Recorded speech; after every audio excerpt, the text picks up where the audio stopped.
Shri Guru Ravidas Ji, an enlightened master, a Hindu saint of the bhakti movement, lived around the 15th to 16th century.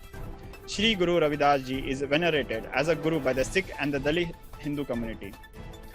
Guru Ravidas Ji is remembered as a poet, social reformer, a spiritual figure. His teachings have a profound impact on Sikhism and form an important part of the holy scriptures of the Adi Grantha Gurugratha Sahib. In 1509, Shri Guru Ravidas Ji visited a place in Delhi in the present-day Tughlaqabad region.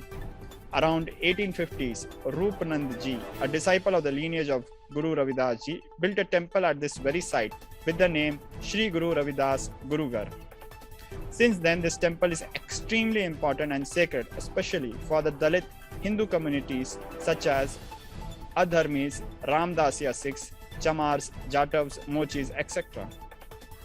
Do note that unfortunately, these Hindu communities have undergone much hardship, discrimination and marginalization because of the venomous colonial caste system. Yes, we Hindus have been forced into a caste system by our invaders. We Hindus suffer from caste problems, no doubt, but Hinduism itself does not have any caste problem. From 1840s up until 1925, the Indian state under the colonial government evolved a pseudo-identity framework which faultily generalized the demographic census data into what was called castes, a Spanish word casta, which means a lineage, tribe or class, and forced upon Hindus. This categorization of colonial citizens based on a faultily generalized identity that has resulted in violence is a global phenomenon as seen in the Rwanda genocide, which killed 500,000 to 800,000 Tutsis with a total estimated death at 1.1 million. We Hindus are also victims of this caste system that was forced upon us. The four varnas of Hinduism that are defined based on karmas, which is the actions motivated by individual worldview and pursuits of life, and gunas, which is the activism, that is the number of active working hours per day, are a form of self-declaration and subjective fluid classification. And the 3,000 jatis, which are endogamous peoples group, with the 25,000 upajatis, which include exogamous gotra groups. The 1871 census and later literature faultily generalized these 25,000 people groups into a force-fitted classification using the same verbiage as the four varnas, which was contrary to both practical indigenous lifestyle experience and written scriptures. Now let us break down this into some parts. This three-layer system of number 1, varnas, number 2, jatis, and number 3, upajatis. This is a three-layer system. It was faultily generalized into a single Spanish word called casta. 4 varnas, 3,000 jatis, and 25,000 upajatis were faultily mapped to the European and Persian class system using a Spanish word, and we Hindus were labeled as castes. Now, why do we have a jati varna system in Hinduism? 25,000 upajatis are exogamous groups, which means they do not marry in the same group, because marrying very close in the same family results in children getting genetic diseases from their parents. So the system of upajatis of not marrying within the same upajati is for having healthy children. It is a proven genetic science. Everybody knows it. In the same way, we Hindus had 3,000 jatis, which are exogamous groups, which means they married exactly within the same group. The reason is it was a system to have multi-generation training of people and skills to be transferred from father to son to grandson, and to specialize in a craft of trade, expertise in certain scriptures, or a war skill. This is why we Hindus could build such amazing temples and had the best mathematicians, doctors, surgeons, and top experts in the world. Why do we Hindus have 4 varnas? Because varnas are self-declared. You declare your varna based on your interests, pursuits, and worldviews. You declare them based on your activism, gunas, which means how many hours per day you can work.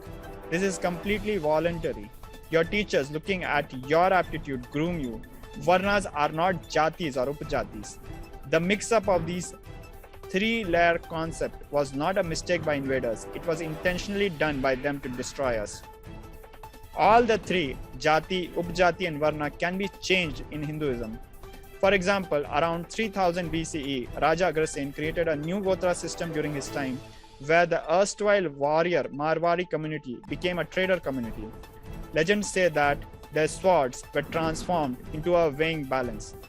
Vyasa, the great sage who wrote Mahabharata, was born in a fisherman family. King Chandragupta was also born as an ordinary farmer. Our Hindu gurus, rishis, constantly upgraded us and trained us to excel in life. Many times our rishis and Hindu gurus created new Gotra systems as per the need of the time. Guru Gobind Singh Ji, for example, asked all Hindu families to give their eldest sons to him to make his army against the Ad-Dharmic forces. Thus, Guru Gobind Ji created the lineage of Sikhism, one of the most contributing communities on the planet Earth, who provide the highest number of charitable means through langars. Our entire Varna Jati, Upjati system is a completely flexible scientific system. It was destroyed to break us into pieces as a disorganized society that can be easily subjugated and ruled over. Hinduism, Hindu scriptures and Hindu Gurukuls only taught us to respect each human being without discrimination as not just an equal human being. Rather, much more than that, our Hindu scriptures have taught us to see each human being without discrimination as a divine manifestation of God. In the verses 97 and 101 of the 8th Ulasa of Kularnava Tantra, it is said,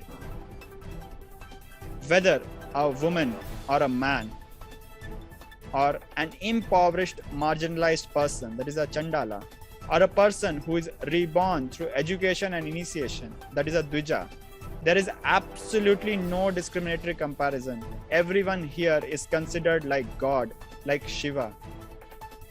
The communities that we recognize as Mochis and Nais were once professional Hindu surgeons who performed even complex reconstructive plastic surgery completely free of cost, because in the Hindu medicine system, medical care and survival needs are always provided free of cost.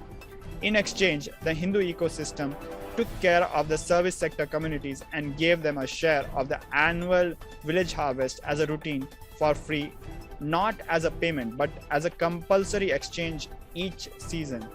Thus, the interest of the village doctor was to keep people healthy, because when people are healthy, they work more and he gets his share of grains. The village doctor doesn't earn when they are sick. Such a beautiful system of freeing healthcare service from greed. However, during the colonial era, the Hindu economy, the Hindu service sectors were destroyed by over-exploitation by the invaders, wherein they increased the taxes to 300% and reduced the wages to 25% of what it was in the Hindu kingdoms until 1730s. These are facts well documented by the invaders themselves. Coming back to the subject, the Shri Guru Ravidas Gurughar is an extremely important and sacred temple, especially for the Dalit Hindu communities such as the Ad-Dharmis, Ramdasia Sikhs, Chamars, Jatavs, Mochis, etc. The temple was started around 1815s. However, an organization named Guru Ravidas Jayanti Samaharo Samiti was formed only in 1959, wherein the disciples of the temple built an ashram, temple and samadhi of Roop Nanda and other saints on this land. The temple was inaugurated on 1st March 1959 by Dalit Hindu leader and then Union Minister Jagjeevan Ram, the longest serving federal Union Minister of the State of Republic of India. However, 4 years later in 1963, the state authorities, the Delhi Development Authority, acquired the land through the Land Acquisition Act. Since then, the ownership of the temple land has been a matter of legal dispute. After 30 years of legal battles, the case was ruled in favor of Delhi Development Authority, which went ahead and demolished the temple on 11th August 2019. In October 2019, after several protests against the demolition of the temple, the Supreme Court allowed the permanent construction of Guru Ravidas Temple in the place where the structure was demolished in August. The matter should have been settled if authorities gave land for the temple as per Supreme Court orders. However, in a letter dated January 24, 2022, the state authorities The DDA said the DDA has no policy for allotment of land for religious purpose without charging premium. Your request cannot be acceded to in absence of any such policy to allot the land without premium. With this, the state authorities went against the Supreme Court order and started demanding money for the land. The Hindu community leaders legally representing the matter are shocked how the government can suddenly demand money when the matter is already settled in the courts. We do not know how long the matter is going to continue and when will it finally settle. It has been more than 30 years of legal battles. But we do know one thing, the minority Hindu community are struggling to protect their ancient temples which existed even before the State of Republic of India came into existence. Yet, it is our temples that are blamed for encroaching. Once upon a time, 56 nations of Asia were Hindu nations. These Hindu nations spanned over an area of 61 million kilometers square. Slowly, we lost every Hindu nation to terrorism and conversion. Now the last bit of Hindu land left, a few square feet of the Hindu temple lands, are also being taken away. We must protect our temples, lest Hinduism is completely wiped from the geography of Asia.